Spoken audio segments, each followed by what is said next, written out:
It's time to begin the August 17th, 2026 Millington Planning Commission meeting. I have roll call. Commissioner Huffman. Here. Commissioner Dayan. Here. Commissioner Hopkins. Here. Commissioner Thornburg. Here. Commissioner Morgan. Here. Commissioner Hurd. Here. And Commissioner Barger. Here. We have a quorum.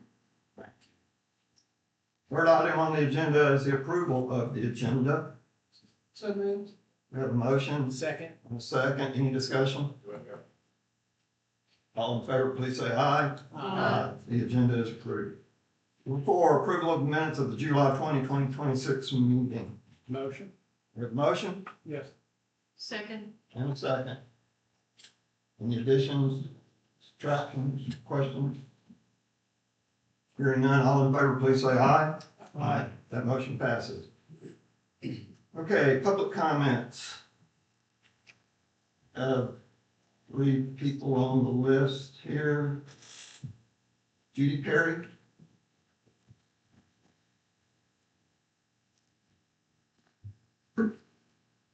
Thank you, Planning Commission and Mayor for this time. Appreciate it. My name is Judy Perry. I'm the General Manager of Abandoned Antiques at 8323 Highway 51 in Millington. My address is 4907 Clearford Drive, Millington. I respectfully request to propose the Seven Brew traffic pattern be addressed. Abandoned Antiques is very excited with the continued growth of the community, and I definitely want to welcome Seven Brew to Millington, and I'm excited for this. So, our concern is with their traffic pattern. Right now, Seven Brew has a turning lane that leads directly onto our private property line, leaving their customers without a designated area to turn around or exit once they are in that turning lane. Please. Have you addressed this with staff at all? This is not an agenda item, and Okay. Planning Commission would typically only discuss items that are on the agenda. Yes, sir. So I think that's definitely worthy of discussion, but I think maybe take it up with staff and then if they want to raise it to a Planning Commission agenda item, then we'll raise it to that level. Yes, sir. Thank you for that information. I appreciate it. Thank you. Sorry to waste your time. Mr. Chairman, does she know who to address with the staff?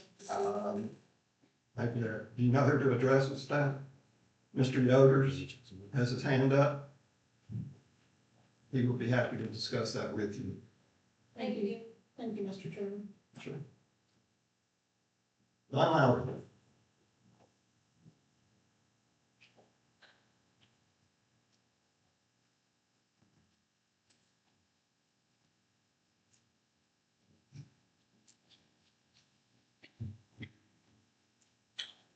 Don Lowry, 4880 Bateman. I'm here as a citizen in Albany, here in Millington. And I'm here to address this board and the potential new planners of the community. I'm asking that we do something immediately when we are in our planning situation, and that's address the LLRO, R1, R2, and on and on and on, the zoning. We got way too many zoning zones, as I'll call them. And that needs to be straightened out. We have people looking in our community right now to buy property, and they can't buy R1, and then we come in and change the size of the lots after they bought, and then try to get them to be commensurate with what we're doing. So I think that's something that when we're working with the new planners, that we address that situation immediately. I'm also asking that we address, while we're in this new planning phase, that we address every empty building on South Highway 51 and Navy Road and look at what we can do to possibly help those buildings reopen without bringing everything up to code. I know the building has to be up to code. I know it has to have handicap parking and different things like that, and handicap accessibility.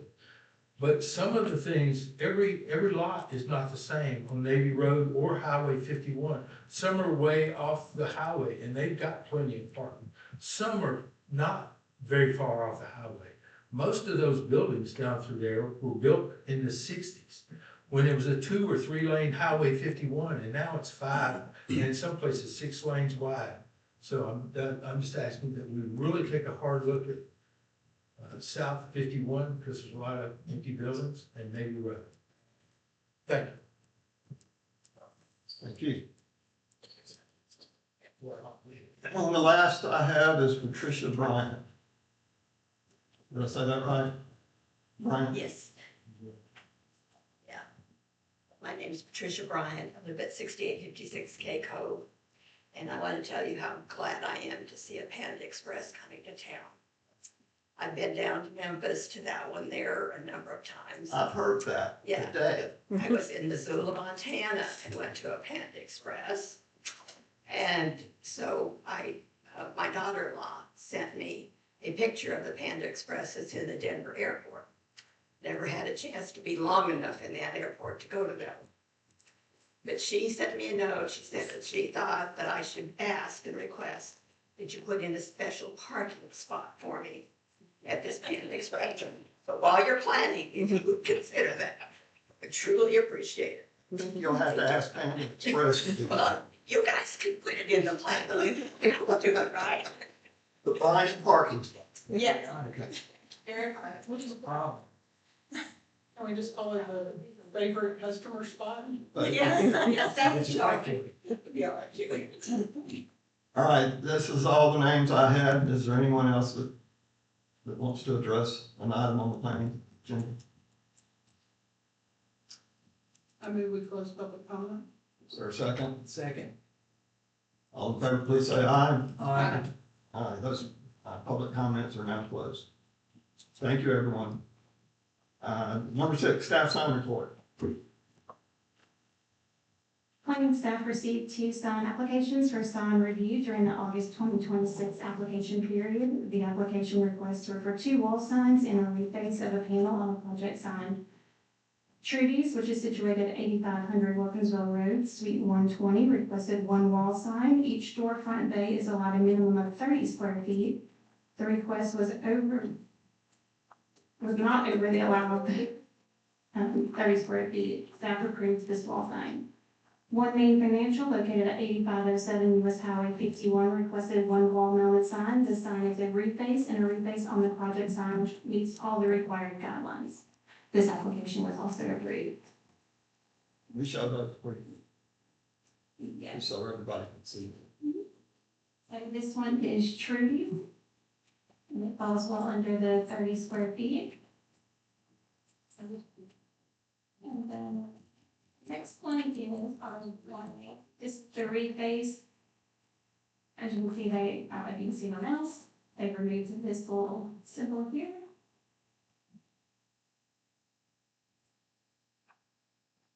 And then this is the old sign, and then this one is the new panel. If you have any questions, I'll be more than happy to answer. It's our administrative, underneath debate. Correct. Any questions of staff? Number 7, staff site plan report. Yes, we have 2 site plan or final plat revisions before you that we've reviewed administratively in-house. The first one is the Mountain Farms Phase 2 Site B, also known as Academy Sports. For this site plan revision, during construction, they extended the depth of the sidewalk right outside of the store, and so that just requires revisions to the location of the landscape islands to ensure that there's a correct driveway width in front of the store, and so that revision was done in-house and approved by staff. And then the second one is the final plat revision for what's called Smith Planning Flex Space. So this final plat came before the Planning Commission within the last year or so, and also you will see its site plan and design application today in our meeting. But it was just a simple revision to lot 1 of that subdivision, and that was to provide a shared driveway easement for this proposed development in lot 2, which you'll hear about today. That's the one on 1.4 Street. Yes, I believe, lot one is Knockout Interiors, Not is that necessarily, right? yes, that's I'm not- what, I'm not that's the sure new the name full for it, no, name. that's the new name for it. Yes. I was just trying to place. Thank them. you, Thank that's, you. it's on the north side of our city. Yep. Thank you. This is also administrative review, other committee, any other questions? Mr. Chairman, I actually have a request. Yes, ma'am. We used to not have the staff site plan report, and we added it just so we could keep up with making sure people have permits and those sort of things. In light of what's been happening recently, to Alderman Lowry's point about older buildings that have to be brought up to code that have been vacant, is there a way we could add an item called pending site plans, just so that we stay on top of things and are aware that something has been going on for a while, because we don't have a mechanism to see that. And I'm thinking specifically, like, Catfish was gonna open in another location in town, and that went on for quite some time, and then eventually they had to find another location. And we forget what's going on. And exactly, because it's administrative, but I do think if it's been pending, because what's our timeline, is it 30 days for site plan approval?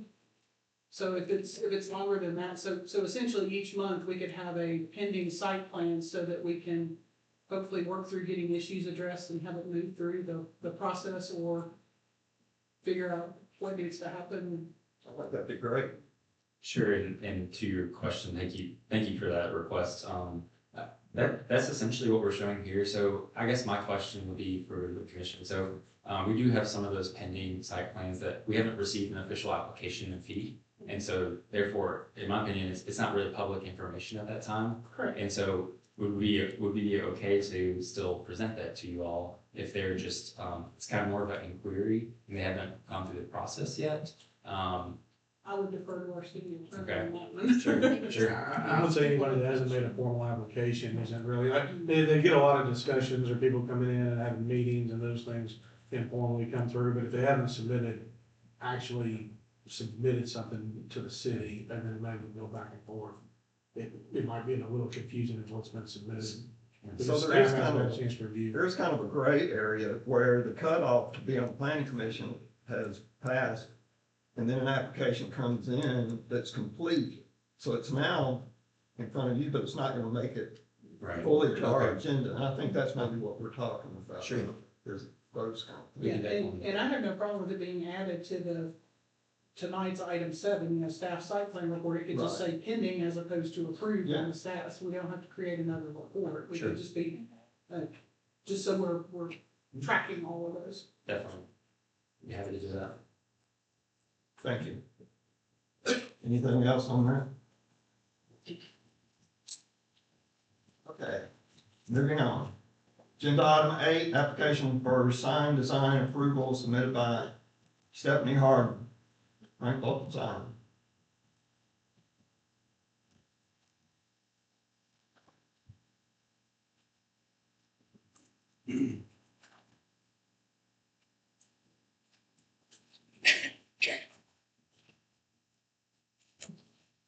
Application for sign design approval submitted by Stephanie Harding with Frank Bolton Sign Company on behalf of Tim Kieran, 7 Brew. The request is for a new sign package. The subject property is located at 8273 US Highway 51.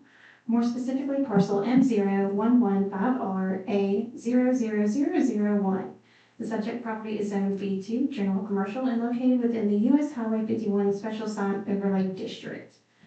The applicant is requesting approval of 2 wall-mounted signs. One wall-mounted sign will be facing US Highway 51, and the other wall sign will be on the south wall of the building. The submitted materials provided channel letters, as well as all associated illumination details. Staff has provided analysis below. The city zoning ordinance permits 2 business signs for an occupant of a business structure. Since the sign is located within US Highway 51, Special Sign Overlay District, the business is allowed up to 50 square feet of signage. The submitted application includes directional and informational signage, which was not included in the calculations for the total proposed package. A summary of the signage is provided below. That shows where the total sign area allowed is 50 square feet. Total proposed sign area is 45.96. Overall, the total sign area specifications of the proposed signage meet the standards set by the city sign ordinance. Staff recommends a motion to approve the sign design application for 7 Brew located at 8273 US Highway 51. If you have any questions, I'll be more than happy to answer those. We got a motion on this one. So moved. Second. We got a motion and a second. Any discussion? Questions? Can we show the sign? Yes.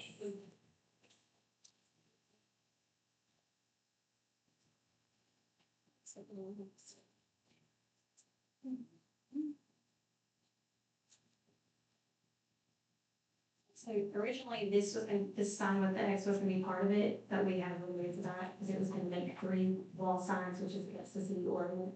So they downsized it to 2. This right here is more informational, where it says no permit, the zoning manager. That is a more informational, like direction sign, so we usually don't include those in the total sign. If they would have added like the symbol to it, then it would. They will have that sign, they just don't have to be permitted for, is that what you're saying? The drive-through, it's part of the sign package, but the square footage that isn't part of the total package, the allowed. Which, this is something that we've done for other locations as well. Okay, we have a motion and a second. Any other questions, comments? Hearing none, all in favor, please say aye. Aye. Item 8 passes. Item number 9, application for Smith Landing Flex Space. Site plan design approval. Yes. So this site plan and design application represents the Lot 2, of the Smith Landing subdivision, which we discussed earlier is just north of existing Knockout Interiors property. It proposes a new construction of a 12,000 square foot building on 2 acres. The proposed building illustrates 4 commercial bays along with associated parking, landscaping, and other site elements. And although the specific tenants or uses of the buildings were not included in this application, at a later time, they would have to meet the zoning regulations in order to occupy each space. So for the site parking and traffic circulation, the submitted plan proposes a shared driveway, as we discussed earlier, using adjacent property to its south. To accommodate this shared driveway, a revision to subdivision plat was approved administratively. And staff has found that this is a good use of consolidating driveways so that it reduces conflicts on Highway 51 with multiple driveways. The submitted plan also provides a total of 38 parking spaces, which includes 2 ADA van accessible spaces, which is acceptable for this commercial development. The asphalt area wraps around all of the building and provides access for parking, deliveries, and garbage service. And the width of the drive aisles range between 20 and 30 feet here, which provide adequate accessibility and safety for all vehicles on site. So planning staff recommends that all curves on site shall specify the radius dimension, just to ensure that these curves are constructed as the design intends, since that detail is not included. As for its erosion control plan, the submitted plans provide the erosion control during construction, including silt fences, inlet protection, and temporary construction, entrance and exit. But the plans don't specify stabilization methods, such as sod or seeding, or fertilizing, mulching, or hydroseeding. So staff recommends that the plan specifies the stabilization methods to be used during construction. Also, the project exceeds 1 acre of disturbance, and so it requires a permit from TDEC. Therefore, staff recommends that the applicant applies for a TDEC construction stormwater general permit and revise the EPSC plan to include at least 2 phases. And the revised plan should also include the TNR number. I will note that since the staff report was written, the applicant has provided us with their TNR number for TDEC. As for its grading and drainage plan, the submitted plans propose a detention pond at the southeast corner of the property, which will temporarily store water and rain events. However, the drainage plans show calculations for just a 10-year design storm, whereas our subdivision regulations require designing for a 25-year design storm, while also providing overflow that would accommodate a 100-year design storm. So with that being said, staff recommends that the grading and drainage plan shall be designed to for the 25-year storm and accommodating 100-year storm. And so in addition to that, the plan doesn't label specific storm drainage structures or specify slopes or prevent sheet flow from going onto the adjacent property. So staff just recommends that the final drainage plan should address any other requirements that are deemed necessary by the city engineer. For utilities, the plans do not provide the utility locations for water or sewer connections. So staff recommends that a utility plan shall be provided to address any requirements deemed necessary by the city engineer or Wilmington Fire Department. We have discussed this with the applicant, and after waiting on design from LGW, that will give us more information to kind of carry that out. Moving on to the building form and materials, which is shown on the last page of this staff report. If you could scroll to that, please. The submitted architectural elevations illustrate the building is 1 story and 20 feet tall. Exterior materials consist of majority white field bricks, which are white, and black metal caps running along the top of the structure. The building's parapets are designed to shield any proposed rooftop mechanical units from the right-of-way. And the front elevation proposes windows and doors with black canopy at each of the 4 storefronts. And the south elevation proposes an overhead garage door, as well as standard exit doors for each of the 4 bays. So overall, staff finds that the exterior elevations meet the requirements set forth in the city's ordinance and design guidelines. And a quick note, just to mention, it doesn't apply to this application, but the Wilmington Fire Department reviewed this and just wanted to note that this building does require a sprinkler system since it's over 5,000 square feet. As for lighting plans, there were none submitted with this application. So staff would just recommend that a lighting photometric plan is submitted that would provide all necessary locations and specs for proposed lighting fixtures and poles. The plans do include landscaping plans, which have an ample quantity and variety of trees and shrubs. Ground covers. The front of the site has red sunset maples, crepe myrtles, and high point oaks, as well as a shrub screen. Staff recommends that this shrub screen should be at least 36 inches tall, and that's just to shield headlights from shining into the right-of-way on Highway 51 to align with our design guidelines. There's also landscaping proposed across the site to the property, corners, around the dumpster enclosure, and at the building corners as well. So overall, the landscape plan does meet these guidelines. And then lastly, a signage package wasn't submitted as part of this plan, so any signs associated with each of those 4 bays would just be a separate sign design application that would come before you for approval. So that brings me to my recommendation that staff recommends a motion to approve this site plan and design application for the Smith Landing Flex Space located at 9060 US Highway 51, more specifically Lot 2 of the Smith Landing subdivision, upon finding that the submitted plans generally conform to the City of Millington's zoning ordinance and design regulations. Following conditions of approval: 1, improvements are to be the responsibility of the developer, not the responsibility of the City of Millington. 2, all utilities and services are to be installed underground. The water service line shall be installed with tracing wire at the top. 3, all curves on site shall specify their radius dimension to ensure the constructed curves in implementation of the design. 4, the erosion control plan shall specify the stabilization methods to be used during construction. 5, the applicant shall apply for TA stormwater general permit and revise the EPSC plan to include at least 2 phases, and the TNR number shall be included. 6, the grading and drainage plan shall be designed for 25-year storm while providing overflow for 100-year storm. 7, the final drainage plan shall address any other requirements deemed necessary by the city engineer. 8, a utility plan shall be provided to address any requirements deemed necessary by the city engineer or Millington Fire Department. 9, a lighting and photometric plan shall be provided to indicate all necessary locations and specifications of proposed lighting fixtures and poles.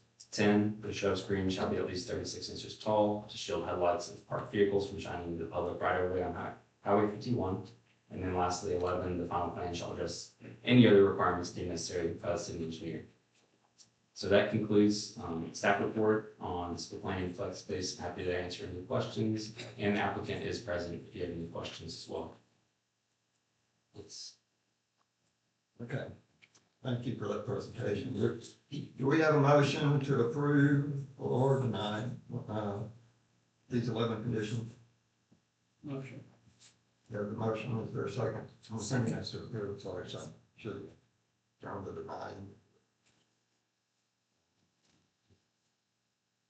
Is there a second on that motion? We have a motion and a second. Can we hear from the engineer, Mr. Walker?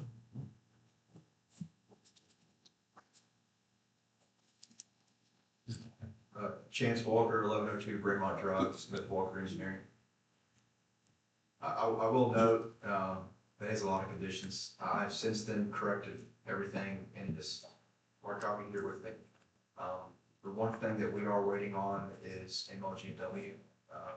Let's get an idea of where their water routing is going to be prior to throwing some meters on there and hydrants. I'm supposed to be speaking with them tomorrow, so hopefully we'll have a utility plan wrapped up by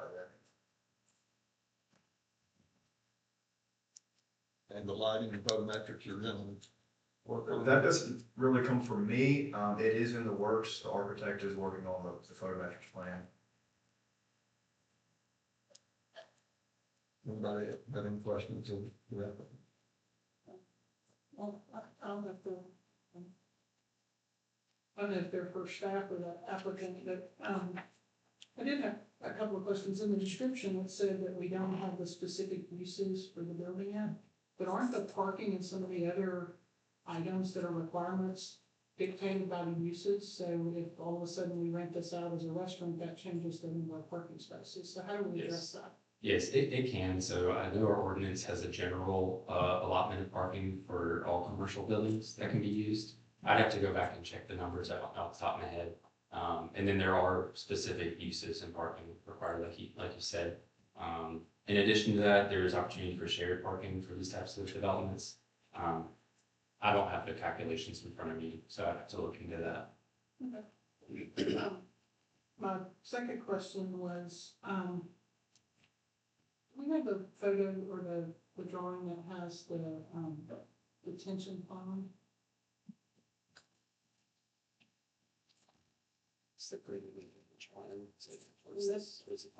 More of a general question, but it specific to this, it's more of a general question. At what point do we discuss with applicants the opportunities and options for underground detention? And I bring that up only because we've had a number of discussions about basically maintaining detention ponds in perpetuity and the issues it creates and the easements and the ownership and all the things that go with that. And it was, I realize that's a little more costly, but when you look at the ongoing maintenance and other issues, I just didn't know how we handle that. Yes, ma'am. So that's a good question. We have had several developments actually recently that have explored that option for underground detention. Personally, it's not one that I personally recommend, just because of the ongoing, maintenance and trouble that we've had in the past with those. Typically an applicant, you really only wants to go that route, where they don't have enough space for a traditional, dry pond on site somewhere else. So, I don't know if I'm answering your question specifically. The reason I'm asking is Patriot Plaza, where my business is located, it actually has underground drainage and has in the 25 years that building's been there. Because we wanted to maximize the building and the space and the parking and not have a detention pond to maintain. And I just didn't know if that was our choice, but I just didn't know how we discussed that with applicants to try to potentially encourage that if possible, just because we haven't, I guess, I hope I don't bring up any issues by saying we've been fortunate to not have any, but it just makes aesthetically, it keeps down on maintenance and some other things. So I was just asking that question. Yeah, I mean, I guess we don't typically encourage it. I understand that it is, you don't have the unsightly, pond that you can see by going that route. But it is typically more expensive to do that, and obviously you have the long-term maintenance. We do try to make sure that the applicant understands that if they do, underground detention, that they are, responsible for that maintenance. and that we also have, you know, to protect the city, that the city has the opportunity and the right to come and do inspections, you know, on that system, especially if we're having issues. I'm sorry, the last question I had was, do we have the elevation with the, or where, how the building's actually gonna be situated? I see the elevations with the north, south, east, and west on the last page, but how is that actually? I'm trying to understand, we're gonna have garage door facing the south, which is what faces the traffic. And that's gonna be the first thing you see if you go up Highway 51, because that's on a little bit of a hill, and I was just trying to figure out Yes. from that footprint if that's, My understanding is the garage doors, face away from Highway 51, and I guess that can correct me if I'm wrong. Yeah, they face, away from 51, so in the very back. It's meant for, so these flex space units are low volume commercial, so no restaurant. This forms more around small print shops, plumbers that have 2 employees, small firms, stuff like that. And so the bay doors are in the back of this building. okay. So I think that's my confusion. Highway 51 runs north and south, and if the bay doors are in the south elevation, that means they would be facing south. So as you're driving north on 51, that's the first thing you'd see. So is it situated a little differently than I'm understanding it? So the north arrow on the plan, facing north, back of the building's facing south. That's where the bays would be, so, the north, the scroll down a little bit, you can see the north arrow on the bottom right-hand corner. But that's my point. If you're driving north, If you're driving north, the no. first thing you're gonna see is these bay doors. Because they face the south, they're facing towards it, correct? I think the issue may be that the Highway 51 kind of runs diagonally at that point. Yeah. You know, it's not perfectly north and south, but I think they're facing southeast, aren't they? right, so. I just can't tell from this, because I don't see the building necessarily on this. My understanding, Chance, correct me if I'm wrong, but the roll-up doors would be opposite Highway 51, in other words, if you're Which is driving. really the, sort of the east side, or to your point of southeast. Yes. Okay, I just couldn't tell from this, and that's why I was asking, because I want to make sure the more aesthetically pleasing part is the canopies and the other things, and I want to make sure that's what people saw first, not the roll-up doors. So, thank you.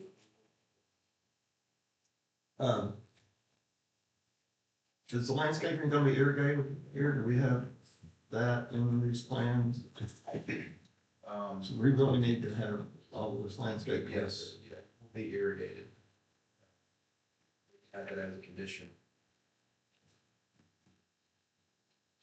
Or just put on the plan somewhere. Yeah. You know? John Vanderpum's landscape architect, that means it's always gonna be irrigated. Okay. It's probably in the notes somewhere, I just don't know where it is. It's on the landscape plan. Okay. And the second thing, I don't know if this is you, Cole, or Ben, or Chance,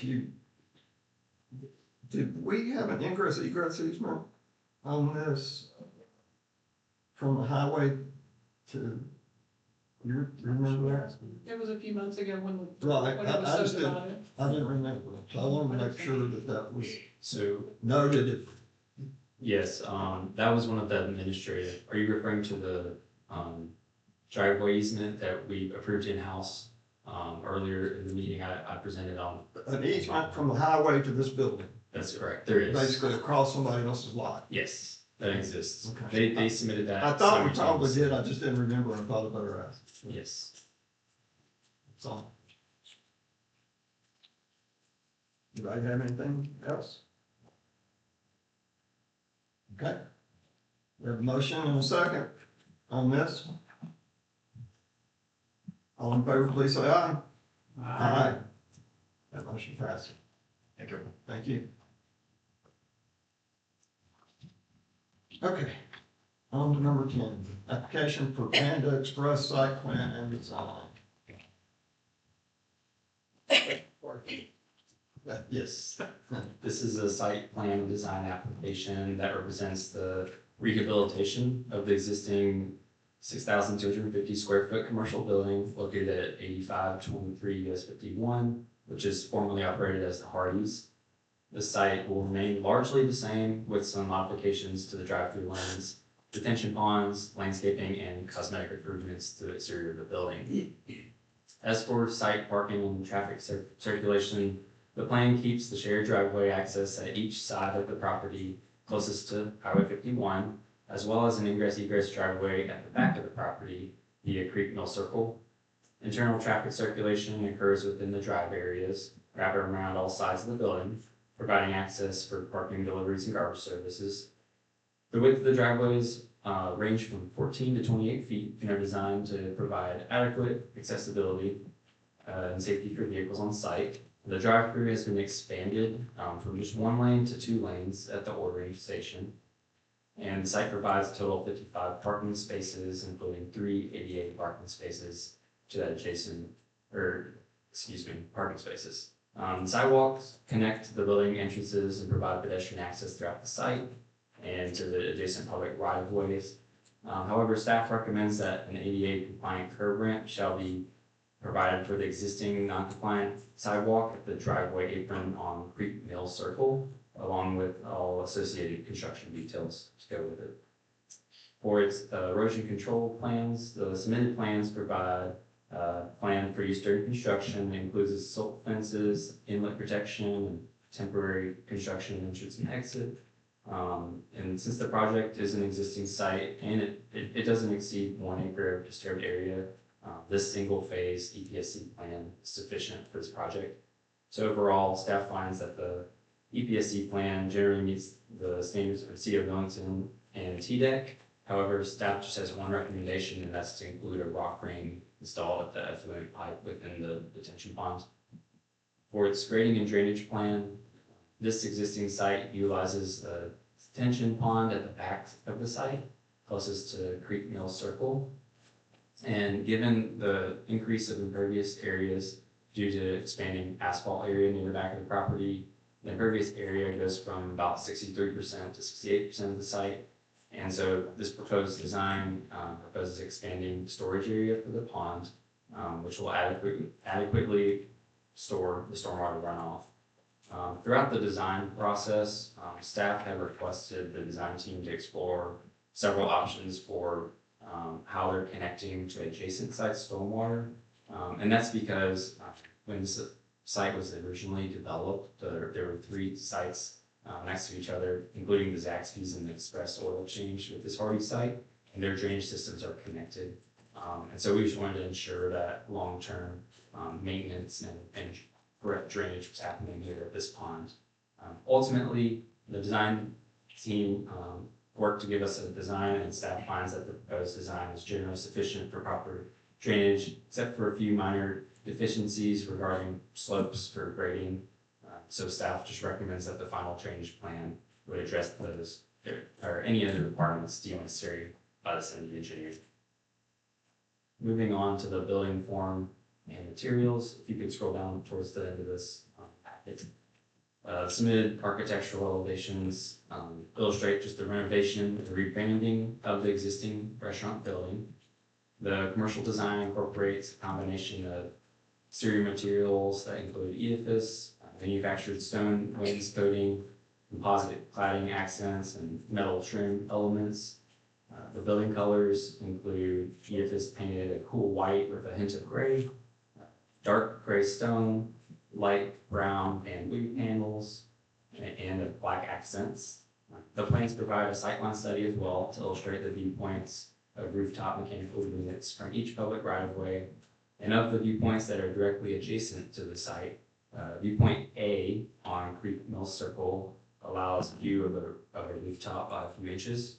So staff recommends that a rooftop screen shall be installed on the back elevation of the building to shield all rooftop mechanical units from the public right-of-way there. The submitted plans don't specify the materials or colors of the dumpster enclosure, so staff recommends that construction details shall be provided to ensure the exterior color of the dumpster enclosure matches the primary building, and the dumpster enclosure gate shall be metal and neutral in color.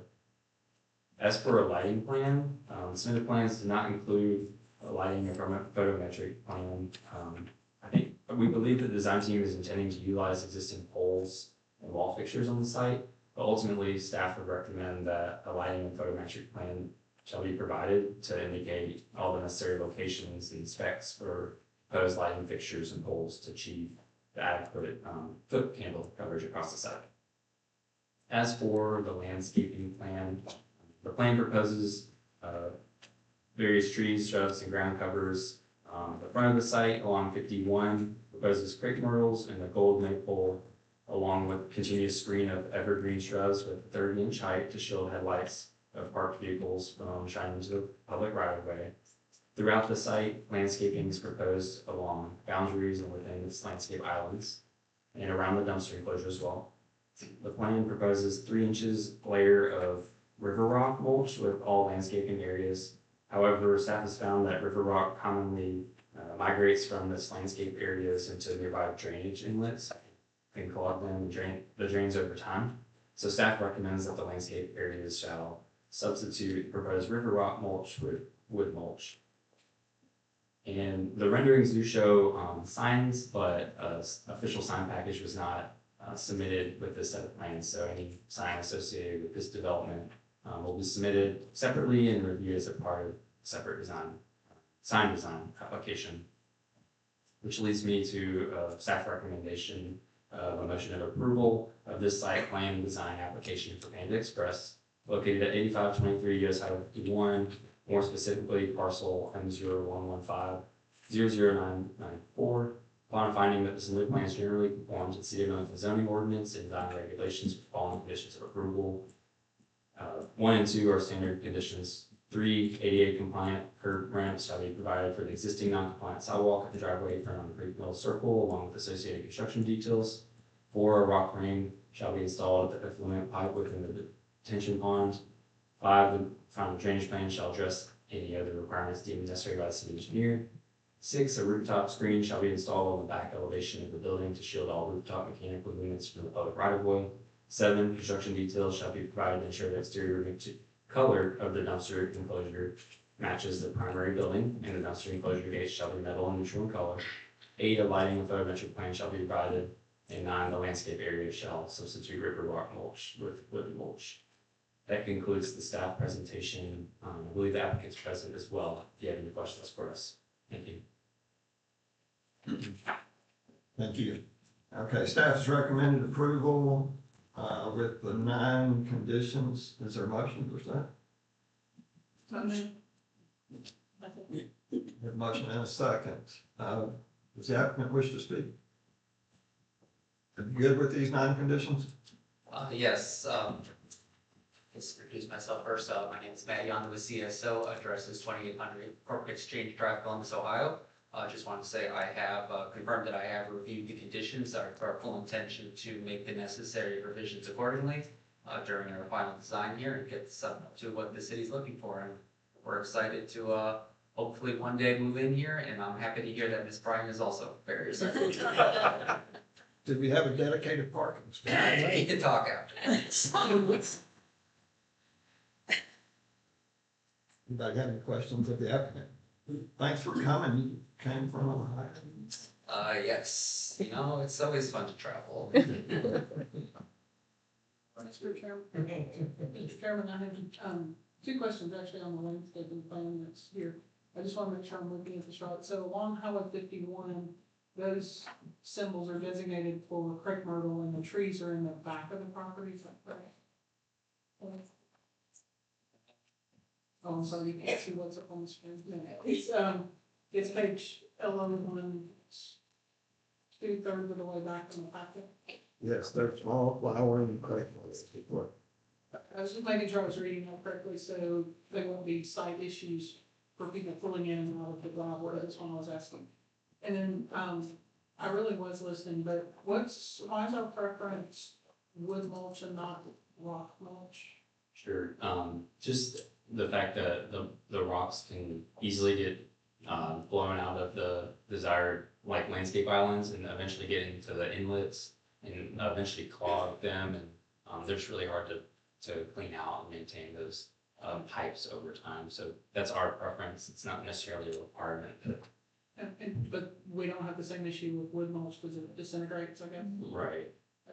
I think oftentimes they put landscape aging around the wood mulch as well, and they don't typically do that for rocks, so just get out each. You know, I actually watched small children throw rocks out of the bed, in a parking lot the other day in Cordova, so I understand where the wood mulch may be coming from. Thank you. Anyone else have any questions? Thank you, sir. Thank you. Okay, we have a motion and a second to approve with these 9 conditions. There are no other questions. All in favor, please say aye. Aye. That motion passes. Okay. Moving on.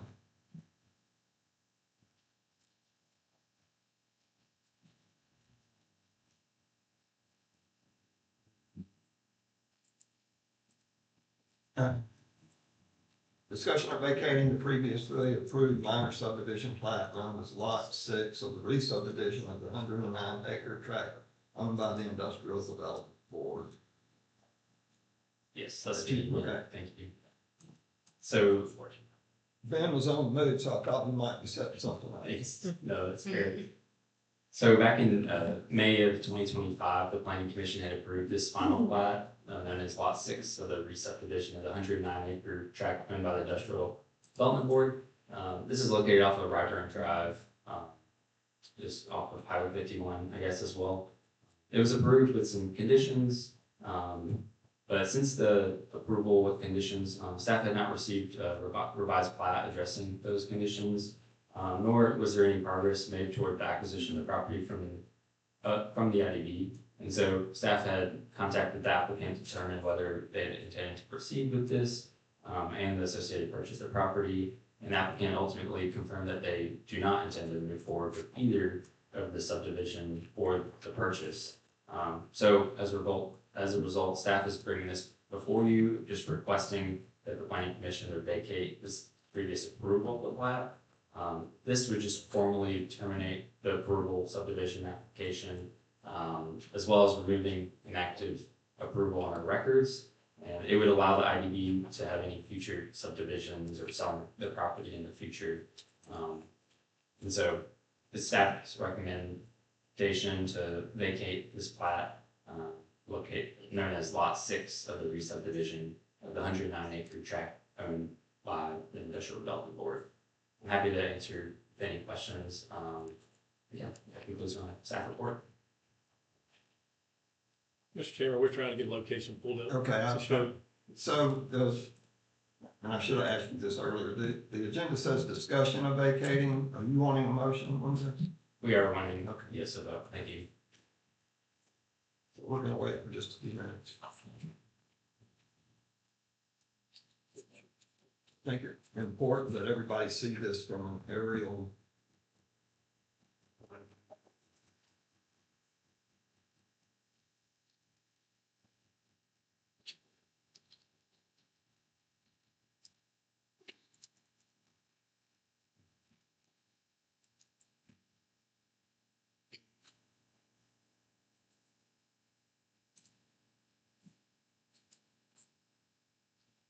Not working.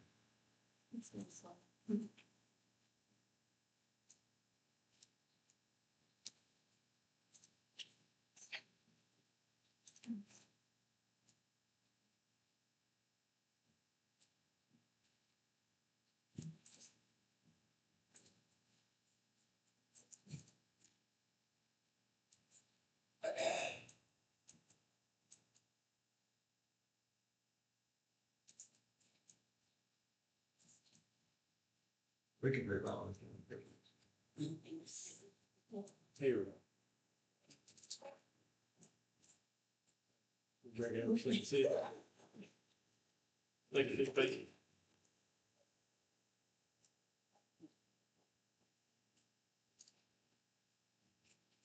So if you would put your cursor over there, you're talking about. So right now, that's actually a separate lot. Correct? even though it's not showing up here as a separate lot? So if you click on the property, it's one big lot that's all connected. The final plat was to subdivide that lot. However, that never actually took place. And, so we're recommending to terminate that final plat, So vacate the final plat approval. vacate the final plat approval, yes. So it basically goes back with everything else that's in the light blue shading, including all that large parcel to the south, and basically becomes undeveloped IDB land again. Yes. Just for clarification, it wasn't recorded though, right? We did that. That's correct. It's not recorded. So do we need to vacate it if it's not recorded? Or, And keep anybody from possibly trying to record it, I guess, maybe that, just for clarification, so we have a action on the record to understand that maybe it didn't just fail to get recorded, but it was actually intentionally done. all right, so staff is requesting that we approve a motion to vacate the approved final plat, of this lot. So is there a motion? So moved. We have a motion, is there a second? Second. Motion and a second. Any discussion? Given that that doesn't appear to be large enough to be developed, is there another alternative to subdivide that and give half to each property owner on either side of what's already existing, or how would you typically handle that? Because if I come in and I purchase the property to the south, it's a large lot, I don't know that I want that to go with it, since it's in between two other businesses, so do we have any suggestions on how to handle that, just so it doesn't linger out there and we have to remember whether we reported it or not? So it's IDB property, right? So it's not Correct. City of Millington. No, it's not, I was just, I was just asking, since it doesn't appear large enough to develop anything that's zoned for that, I guess is my point, so. I think as you pointed out, it's something that, you know, the most logical use would be to split it in half and make it party properties on either side. I guess we would have to do that at their request. Sure. Okay. Thank you. Which vacating this means it would be easier to do that. Yeah, I think that was the idea, that if we vacated, it wouldn't encumber something that came along in the future. Right. Okay, any other questions? Right. We have a motion and a second, all in favor, please say aye. Aye. That motion passes. Number 12, Comprehensive Plan Steering Committee recommendation. Dalton? Yes. Thank you. So as you know, the city previously had sought proposals from professional planning firms to rewrite our comprehensive planning document, as well as providing rewrite of our zoning ordinance and a customer web platform application online. So this is just the last step before recommending this to the board, Mayor Alderman, as the Planning Commission is a part of the steering committee. So just to kind of outline what has happened up until this point, the city received 9 proposals in response to its solicitation. Each of these proposals were independently evaluated and scored by the 9 members of our selection committee in accordance with the criteria that were in the RFP. And then following that evaluation process, the 2 highest ranking firms were invited to be interviewed by our selection committee. And then upon completion of the interviews, the selection committee voted to recommend Freese and Nichols Incorporated for consideration by the Planning Commission and Board of Zoning Appeals. In our last meeting, you heard a presentation from them, and then you got to partake in an informal reception with them after our meeting. And so this is staff's recommendation to the steering committee to recommend that the Board of Mayor and Aldermen would select Freese and Nichols Incorporated as the preferred vendor for the City of Millington's comprehensive plan, zoning ordinance, and customer web platform project.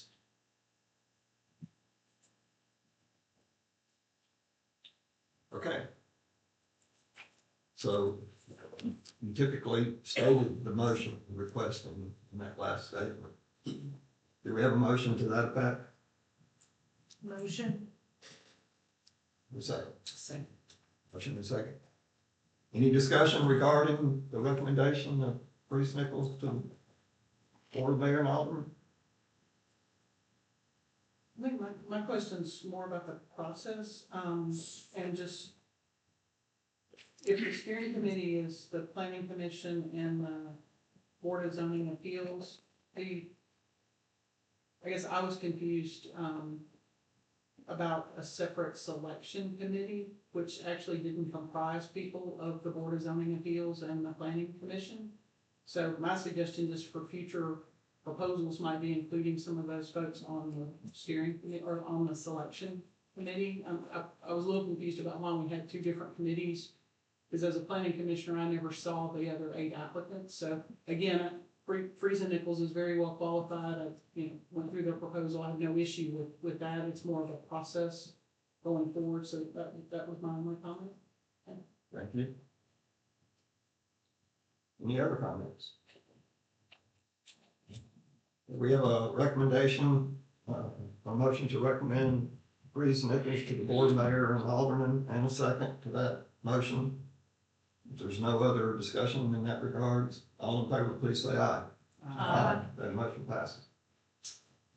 Okay. Roll. Number 13, ethics training. You want to talk about it? Oh, is that you? And we're just having a reminder that on August 31st at 6 p.m., the boards are invited to an ethics training at Baker Community Center. This is where, of course, our planning commission, our board of mayor, aldermen, our IDP, and our BZA board are invited. This will be, we've worked with our HR director, and she has helped us put this together. So this is, I know some boards need to be there because it's a yearly training, but that's just a reminder, and we'll send out invites as well as it gets closer. Do we know how many continuing education hours are going to be provided in there? I don't at the moment. Because this is just a reminder, everybody has to have 4 continuing education planning now. I don't know if everybody's been working on that at all, but that's something that we should be keeping a record of. Yes, absolutely. I will be reaching out to our city clerk to see if there's already an existing record. This is something that is slightly new to me. But there will be where you would get credits for it, for your hours. Put it on the spot. Is our city attorney as our chief ethics officer presenting at our ethics? He wasn't mentioned earlier. I'm just asking. I'll be in attendance, but I'm not presenting. I believe this is I spoke with Director McDaniel. She's got somebody from either, I believe MTS, not PEP. But before we get somebody from PEP, I think this is someone from MTS coming. Thank you. Okay, anything else? Accept a motion to adjourn then. Motion. So moved. All in favor? Aye, we are adjourned.